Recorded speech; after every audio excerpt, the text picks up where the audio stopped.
क्या नीट का result cancel हो जाएगा? क्या नीट 2024 एग्जाम कैंसिल होगा? क्या नीट परीक्षा दोबारा देनी होगी?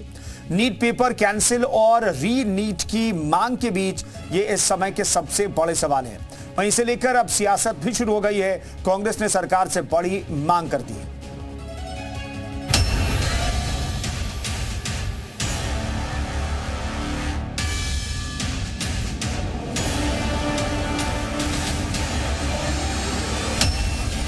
देश के तमाम मेडिकल कॉलेज में एडमिशन के लिए आयोजित नीट यूजी यानी national eligibility entrance test under graduate के नतीजों को देखकर हर कोई हैरान है।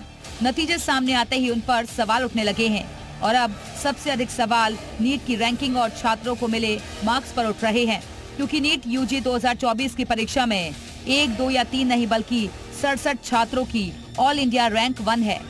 इस बार इतने ज्यादा छात्रों की रैंकिंग 1 है कि उनमें से कई को देश के सबसे बेहतरीन मेडिकल इंस्टीट्यूट एम्स दिल्ली में दाखिला मिलना मुश्किल हो सकता है। यही वजह है कि जैसे ही नीट के नतीजे सामने आए उस पर घमासान शुरू हो गया। कई छात्र और अभिभावक तो 4 जून को रिजल्ट जारी करने पर भी सवाल उठा रहे हैं। उनका आरोप है कि चुनाव नतीजों की आड़ में गड़बड़ियों को छिपाने की चाल थी। कोई भी पेरेंट्स है या बच्चा है वो यही चाहता है कि मैं अच्छा परफॉर्म करूं, लेकिन हमने सेंटर यहाँ इसलिए भरा था कि नज़दीक है तो बच्चे का टाइम वेस्ट नहीं हुआ, बट हुआ इसका उलट। 2 पेपर के पैकेट हमें दिए गए और कहा कि दोनों खोल लिए जाएं, दोनों की OMR भर दी जाए और फिर बाद में हमसे जो ओरिजिनल पेपर है जो पूरे देश में हुआ था QRST कोड का, वो हमसे वापस ले लिया गया। पेपर लीक की बात हुई थी तब एंटी ने उस पर ध्यान नहीं दिया और फटाफट रिजल्ट दे दिया। उन्होंने 14 जून को कहा था और अब 4 जून को दे दिया, और जिस पे लोगों ने कहा कि 718 कैसे आ गए, 719 कैसे आ गए, तो उन्होंने कहा ग्रेस मार्क्स दे दिए।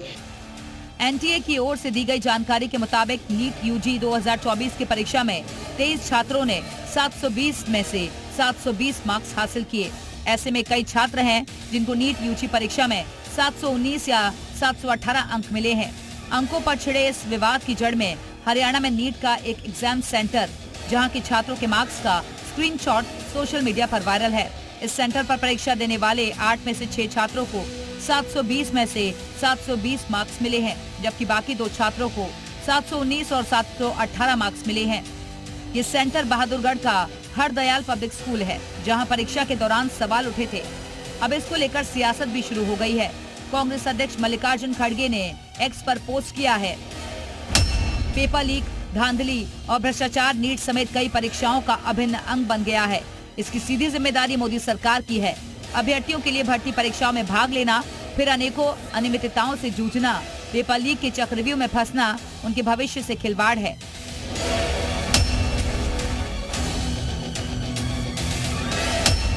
पहले नीट परीक्षा का पेपर लीक हुआ और अब छात्रों का आरोप है कि इसके परिणाम में भी भ्रष्टाचार हुआ है। एक ही सेंटर के 6 छात्रों को 720 में से 720 अंक मिलने पर गंभीर सवाल उठ रहे हैं और कई तरह की अनियमितताओं की बातें भी सामने आ रही हैं। दूसरी ओर परिणाम आने के बाद देश भर में कई बच्चों के आत्महत्या करने की भी खबरें हैं। ये बहुत ही दुखद और झकझोरने वाला है। सरकार लाखों छात्रों की आवाज को अनसुना क्यों कर रही है? छात्र छात्राओं की नीट परीक्षा के परिणाम में धांधली से जुड़े वाजिब सवालों के जवाब चाहिए। क्या सरकार की जिम्मेदारी नहीं बनती कि वो जांच कराकर इन वाजिब शिकायतों का निस्तारण करे? इस साल नीट में 24 लाख से ज्यादा बच्चे शामिल हुए थे। ये 2015 के AIPMT की तुलना में 3 गुना ज्यादा है।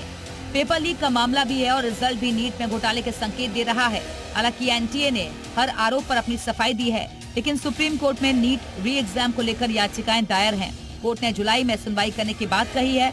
कोर्ट का फैसला आखिर में क्या होगा ये तो सर्वोच्च न्यायालय ही बताएगा, लेकिन इसको लेकर फिलहाल सियासत हाई है। ब्यूरो रिपोर्ट, जी मीडिया।